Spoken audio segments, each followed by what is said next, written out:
Hey guys, this is Brent with the Finding Freedom podcast, and today I'm doing things a little bit different. I'm hosting my wife, Sabrina Woods, and we just want to come to you and talk to you about the struggles of being a new parent, a new mom, just some of the things that we've had to go through. And so my wife's going to share her perspective on just her struggles and how she's continued to fight for freedom through basically all of 2020 and 2021 when we had our new little baby right here. So it's a great podcast, and I encourage you to listen or watch all the way through. There's some really good stuff, especially right at the end. And remember to subscribe wherever you're listening from. And if you're watching on YouTube, hit that subscribe button so you can continue to see what the content we put out. So anyway, without further ado, here is Finding Freedom with Sabrina Wood.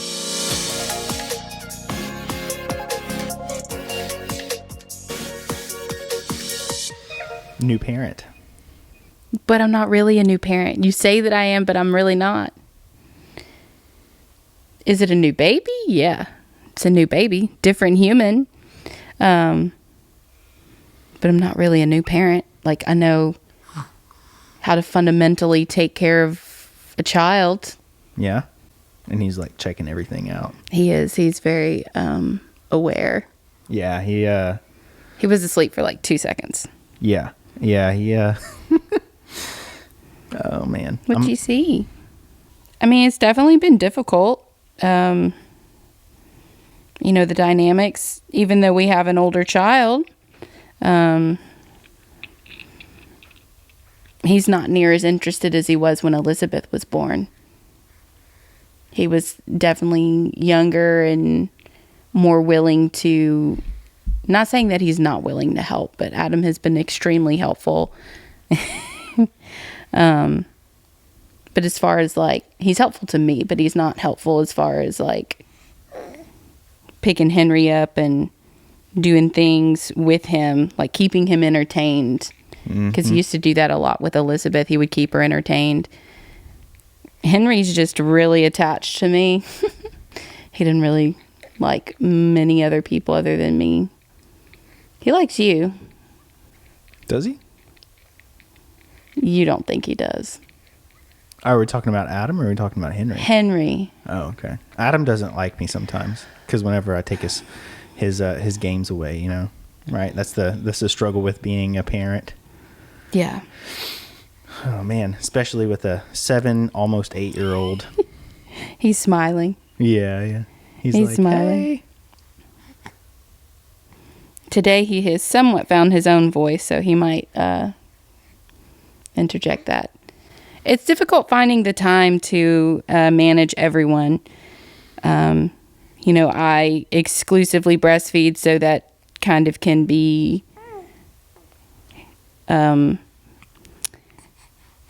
it can kind of be an inconvenience because then I'm the only person who can feed the baby. Mm-hmm. So that just makes it difficult as far as anything else. Because I exclusively breastfeed, then that, means that I'm sitting a lot and I can't meet the needs of our other children as much as I would like. So that has been difficult, because if I then unlatch him and then put the baby down and then help the other children, then, ensue screaming and chaos. But Adam has been really helpful as far as, getting juice for Elizabeth, getting snacks, or it's really inconvenient whenever she poops, whenever I'm feeding him. That seems to be the thing that happens. As soon as I sit down, that's when she goes and takes a dump. Yep. And I have to go wipe her butt. Because I'm not allowing Adam to do that. No, I could see that being a disaster. Yeah. He can't that hasn't even happened yet. But he can't even wipe his own butt. Mm-mm. So yeah. I mean, he can. Okay, so he can. Yes, can. It's just not efficient. But sometimes I think he struggles a little bit. It's not efficient by any means. Well, what could you say? What kind of advice could you offer to new moms and moms just that have been kind of struggling this year, I guess? I know that's a loaded question, right? Because it's like, man, it's just been one thing after the other. So the only thing that I know that has worked for me is just grace for myself, grace for the process, and grace in the moment. Because, you know, our kids are not going to be this little for long. This isn't always going to be the struggle. Trying to find normalcy is not always going to be where we are. Like, we're going to find a groove, we're going to find a rhythm. And so it's just like, you just have to take each day as it is. You just you wake up in the morning and you're like, okay, what can I be today? What can I get done today? Whose needs all can be met within the day? And I mean, as moms, we want to be able to meet everyone's needs all the time, perfectly, without flaws or fault. And that's just not realistic.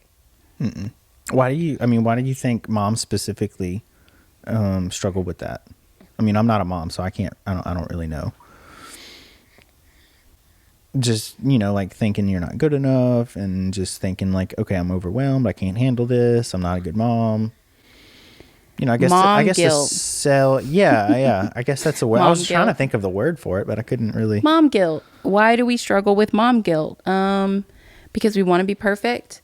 We want to do all the right things and say all the right things. And I mean, perfectionism obviously is something that's unachievable in any facet of life. But as far as mothers, we don't want to screw up our kids. We are the people who educate our children first. We're the people who spend the most time with our kids. That's not saying that dads are incapable of that. And I'm sure that there are. I think it's just different. It might just be because there's a deeper connection with mothers and their children. Because there's this maternal bond. We carried them for 10 months. We birthed them.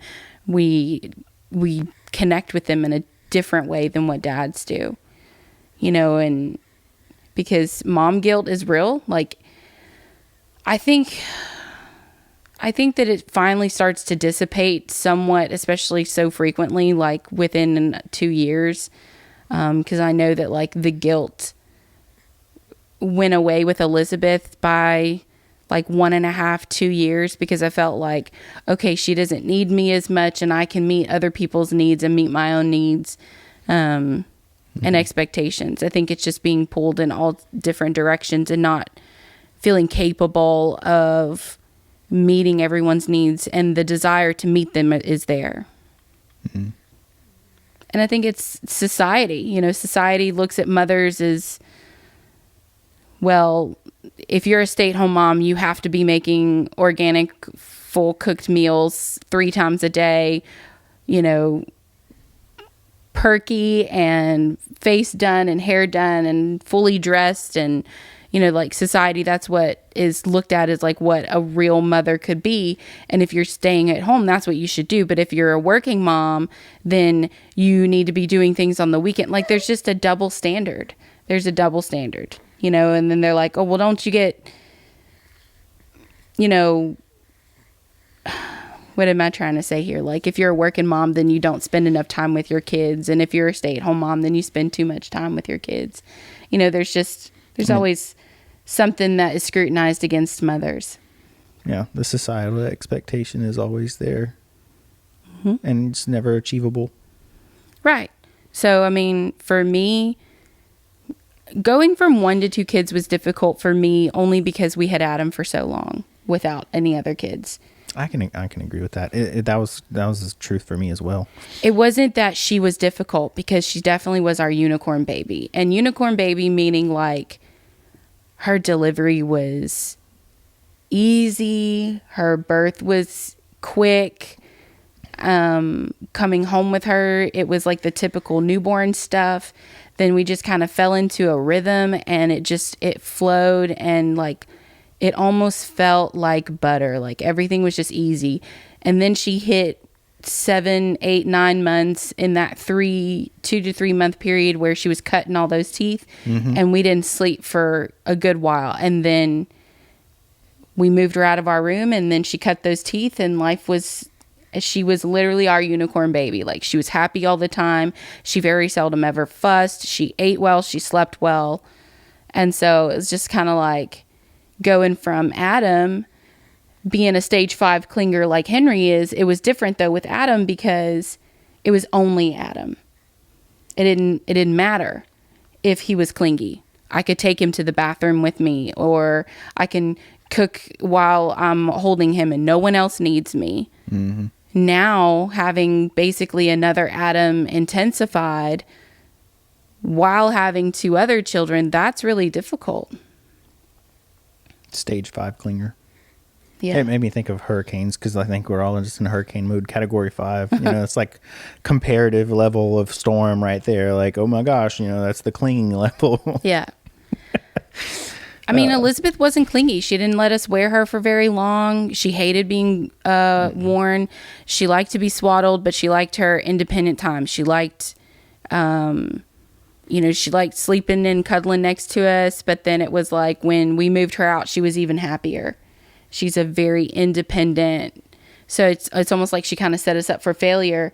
And so, but we prepared for Henry to be a clingy baby, like we got the baby wearing stuff, the swaddling stuff. But I think that just the struggles with the way that he was born, his tongue tie issues and all of that stuff play into how he is right now. And that's why we have struggled. Mm-hmm. But I mean, going from 1 to 2 kids was difficult because I grieved the time.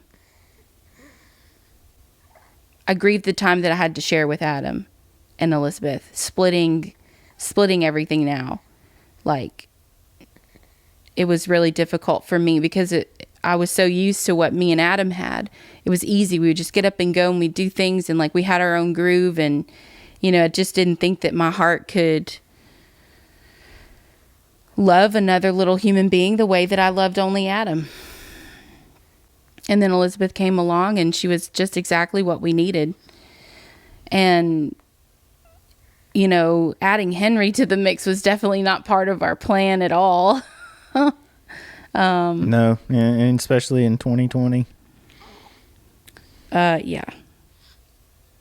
Because we found out we were pregnant for Henry in March. And that was like right when COVID started to come into play. March, April. Yeah. April, May. We got pregnant in February, so. Mm-mm. No? Mm-mm. What is it, January? No, we conceived in March. Oh. Or like end of February, early March. But then I had found out at the end, I tested early, but I was late. Yeah, no, I remember that. I was just trying to get my times together, I guess. Yeah. But anyway, yeah, no, it's definitely been a struggle going from 2 to 3, and and being cooped up in the house with COVID going on has just been real tough. I'm not so worried about the virus. I just don't want to be sick. I just don't like getting sick. Yeah. That's the truth. Like, I'm not afraid of it, of the virus itself, because I mean, you had it, and yeah, it was a little scary when it got to its worst point for you, but overall, you did fine. Like, your symptoms were manageable, and you were still kind of eating and drinking for the most part, and it's just really that your body needed rest and recovery. And so once that happened, then you were okay. Mm-hmm. Now, I know that you've had residual side effects from having COVID. You said that your lung capacity hasn't been what you remember it to be prior to being sick. But at the same time, yeah, I mean, it's really just I don't want to be sick with 3 kids. Like, I don't want my kids to get sick. I don't want to have to handle that kind of stuff. And what if I'm the only one that gets it? What if you and me get it? What if you get it again and I get it? And then how are we to care for our 3 kids while being sick? Like, that I just don't want that. That's all. How, I mean, I know, you and I have talked about this, but whenever I had COVID, how did you cope with that? I was stressed. I mean, obviously I was stressed because it was 2 weeks. Yeah. First, I was angry. And then it was just like you had to move on, and you just had to take the situation and deal with what it was. And you just have to do the hard things. And it's like, okay, well, this is our life. This is the reality. This is where we are. And now I have to take care of these 2 kids, 20-something weeks pregnant, alone, in the middle of all this, homeschooling as well. Mm-hmm. I don't even think I'd started potty training sister at that point. And also still caring for you in the middle of it, because I was still cooking meals for you and setting food out for you and cleaning up your plates. And I had set aside the bathroom for you. And so, I mean, I just kind of, you just have to push through it. It's either you let it consume you, or you just say, okay, and you put on your big girl underwear and you just do the hard things. Mm-hmm. Because it's not going to change anything. And so the kids practically slept with me for 2 weeks straight. And there was one night, I think, that I got where they didn't sleep in the bed with me. And it's hard being that pregnant with 2 back kickers, 2 very rowdy children in the bed with you. But they missed you just as much as I missed you. Yeah. And Elizabeth definitely didn't understand why she couldn't see you. And that was the hardest thing for me, was seeing her struggle with not being able to be in contact with you. Because at least for Adam, he knew, Dad's sick, you can't touch him. Yeah, no, that was the hardest part for me, is being on the patio in the back and having to stay. I mean, it was way more than 6 feet away, right? So I was probably like 25 feet away. Yeah. But just in talking distance, and at least that's better than nothing. But well, in that one time, like, she threw a fit and I had to bring her in, and it was.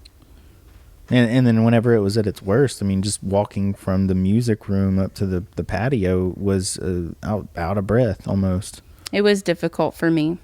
Yeah. Just because, I mean, the kids and I are night people, so like we were staying up late, and then I'd need to wake up early to make sure at least that you had coffee and food and water and things like that, because you just didn't keep that on hand inside. Mm-mm. Not in the beginning, and I mean, you just didn't have that stuff. So yeah, COVID's been tough. But thankfully, I did not get it, even though that there was exposure. In the bathroom, I was still very careful. Like, I used different kinds of cleaning products, and I made sure that anything that I touched, I sprayed down, or I left it outside for an extended period of time. And I only went into your bathroom late after the kids were in bed, or when I wasn't going to be around them immediately, and I could like clean myself up or whatever like that. So yeah. COVID's been tough. Was not fun. I had to miss our anatomy scan for Henry at that point. Thankfully, we found out what he was at 15 weeks and a few days. I don't remember. But I didn't go for my 20-week exam. And in the middle of that, it wasn't long after you came back in the house that we decided to switch to midwifery care. So right. Which is a whole different topic. It's a whole different topic. Yeah. Yeah. I mean, but I mean, that was definitely influenced by, COVID and the virus. It was, yes. Yeah. That was the driving factor. Have I always wanted a home birth? Yes. Were we in places? I mean, I knew nothing about a home birth when we were pregnant with Adam. I did want one with Elizabeth, but our home was just really small. It was just not. The home that we used to live in was just very small. So it's like we just didn't have not that we didn't have the space. I just feel like it was not big enough. It wasn't an adequate. Yeah. Here, there was plenty of space for the team that we had available for Henry. So. Do you regret that at all? What? Having a home birth? No, not at all. No. The midwife was really, really awesome. I don't know. Yeah. She's cool. Yeah, I'm still friends. I still text Mikkel all the time. I texted her yesterday. Yeah, it was definitely one of those interesting things. And I mean, I don't know what the right word to say. I guess, the funnest part for me was I got to make a video. I guess not fun, but most rewarding. I got to actually record and do the whole thing. So I got a lot out of that, knowing that I did that for you, and that's something that you'll be able to have forever, just to remember. Even though I had 3 double chins. Yes. Yeah. We gotta work on those double chins. Yeah, that's been hard too with COVID too, with the just weight and food and. Yeah, what else is there to do? Yeah, I mean, there's not a whole lot. Cook and soothe and everything, right? I mean, it's no different than Henry, right? I feel like I gain more weight when I'm a nursing mom versus when I'm a pregnant person. Because I look back at photographs of myself when I was nursing Elizabeth and even Adam. I'm definitely heavier in any of those photographs. So.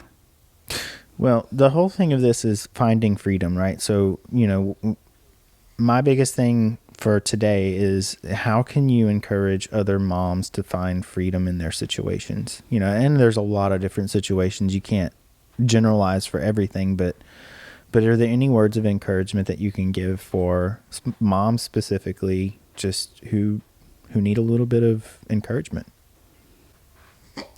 I would say first that you need to find people who are going to be in your corner. Mm-hmm. It's important to not necessarily say village, but really just find those quality women who are going to come alongside you and give you space to vent, give you advice, come hold your baby so that you can take a quick shower.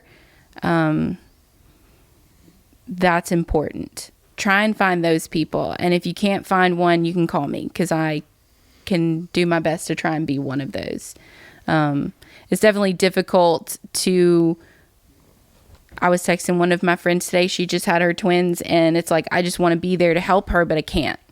Because my baby is just a few months out from the age of her babies. So, and me bringing my baby and holding your babies, and there's only so many arms I have. So, but I can be a listening ear, and I can make you a delicious dessert that will make you fat and sassy. Right. But that's what you have to offer, but I mean, I think the message that you're trying to say is just, finding those people that are going to actually be there, and not those ones that are just going to say that they're going to be there, but they're really not. That's right. And then I would say that you would need to not be so hard on yourself, that this is only a season, and that sooner than later, the small babies that you're holding are going to be crawling around you, eating some odd dirt off the floor, and you're going to be picking them up, and life is going to look totally different 6 weeks from now. So don't be so hard on yourself. Don't limit yourself to that this is as good as it's going to get, because it's not. And just look forward to the future and to breathe through the moments that you have today, because while today is really hard, it's not always going to be there. Mm-mm. And have grace for yourself in the moment, because, I may not say the right things to Adam or meet Elizabeth's needs every moment of every part of the day, but they are clothed for most of the time. That's arguable. They are fed, they are happy, and all of their fundamental needs are being met. And everything else in between is just, it'll work itself out. Yeah. Because, Henry's 3 months old now, and he's starting to notice them more. And Elizabeth is sort of taking more interest a little bit. She held him for like 30 seconds today. So that's 30 seconds. That's 20 more than it was, a month ago. Yeah. I think that once he starts crawling and he's more mobile, that they're definitely gonna find each other. Because right now it's just kind of like it's me and Henry. Yeah. Yeah. Just to clarify for those listening, they do have clothes, but they just like to go around in their underwear most days. Yeah. I think it's more Adam than anything. Like, I forgot to go put a t-shirt on or whatever. Yeah. There's nobody here. It's just us. So we live way out in the country, yeah, so I don't really stress about it. And it's less that I have to wash. And that's not every day, right? No, we have done better about, especially Adam, being clothed every day. He's almost 8. Yeah. It's, he needs to be. Yeah, we actually made this really cool chart, and he's been really connecting with it. So one on there is to get dressed in the morning, Yeah, every day, and he's been doing pretty good with it. We've only had to remind him a few times, but it's it's something. Yeah, he is getting older, and obviously, whenever your kids get to that age where it's like, this is a little bit, you need to start getting some good habits here. So that's exactly where he's at. yeah, because Elizabeth doesn't necessarily notice him, or that he's only in his underwear. Like, she doesn't notice those things, but it's not going to be long before she does notice those things. And I would definitely prefer to him be in the habit of respecting his body and protecting it. Yeah. So. Yeah. Well, is there anything else that you have to offer new moms or moms just overcoming the struggles of being a new parent, whether it's your first or your third or whatever? When you say new parent, for me, like, is it new for me because it's a different kid, and it's way different than, don't compare your kids, because none of them are the same. Mm-mm. No, I can agree with that. They're not the same. No. Every pregnancy was different. Every delivery was different. Every newborn stage was different. Sure, do they have the typical standard baby things that they do that are all the same? Yeah. But otherwise, they're all very different. So don't compare your kids, and just breathe through it. And, it's okay for you to set your baby down and to walk away. Don't leave him there. Come back. But it's okay to go and take a moment for yourself so that you can collect yourself, so that, that you can collect yourself. It's important for you to be in a mentally sound headspace. Yeah. And if you can't handle the baby screaming, but you can't fix it neither, because babies cry and that's how they communicate, then it's okay to say, okay, I'm going to put you down here in this safe location and everyone else is fine, and I'm going to go and get some fresh air for, 10, 15 seconds or a solid minute, whatever that looks like, so that you can collect yourself, and then you walk back in there ready to handle and hopefully comfort the child. Mm-hmm. That's okay. That also know that parenting is going to probably be the hardest thing that you ever do. You're not raising children. You are raising men and women to be well-rounded individuals. And we're going through some things with Adam, and it's not about what he's doing, it's about the character behind it. And so you have to think about, how do you want to leave your children so that the world can become a better place? How do you want to raise them? What is it that you want to teach them? I'm not raising children. I am growing people's husbands and wife. I'm educating those people. I'm not educating a child, because we will spend majority of our life being an adult, not a child. And so don't sweat the small things. Don't cry over spilled milk, and be intentional, even if it's hard. I like it. It's good stuff. Thanks for doing this. Sure. Did you have a good time? Sort of. Should have had a mimosa in my hand, but that's okay. If only. Yeah, we don't have any champagne, or we have orange juice. We always have orange juice on hand, but we don't have any champagne. Yeah, we go through so much orange juice here. It's crazy. A lot. But anyway, No, I appreciate you doing this, and this is good. So, for those of you moms who are listening, I hope that you got something out of this, or just people in general. It's definitely been, I've been here to witness it also, and I'm also part of this. It's not like I'm a complete bystander. So, Total bystander. right. I'm completely, You just stand in the corner. I just stand in the corner, don't do anything, right? No. I mean, it's definitely been a tough challenge, so from the dad's perspective, it's also, it's just hard, and because she's breastfeeding, it's really difficult because it's not like I can, do that as well. So, No. it makes it a little bit harder than bottle fed baby or whatever. But I think it's just like been a real tough year with 2 hurricanes, and now we just went through the blizzard of 2021, and hopefully we don't have any more hurricanes, so it's just a struggle with all the outside stuff, and we've known some people recently pass away from COVID, and it's just been really tough, people that are, not just random people, like people that are within the community, family, etc. So it's just been it's been pretty difficult. So the plate is definitely filled with lots of things. The plate is so full right now. I would say out of the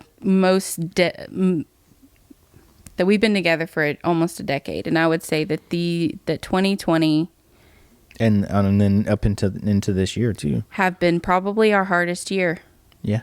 Just with the things surrounding us. Maybe not so much like within our marriage or relationally with each other, but I would say that just like with life in general, that these were the hardest years. I mean, being pregnant, evacuating twice, praying to God that I was going to have a house to come back to even have my baby. Right. That was stressful. And so, fully having to rely on you to secure the home, and then having to stay in completely different states, my family not around me. We had friends evacuate close to us. That was for Laura.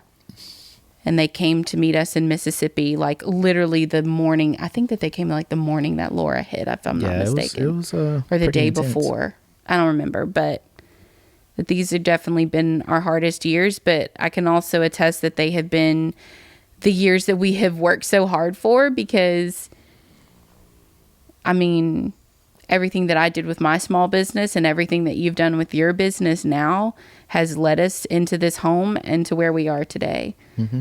And so while they are the hardest, I think that they have been the fullest. And if we can get through that, then we can get through anything. Even the snoring baby.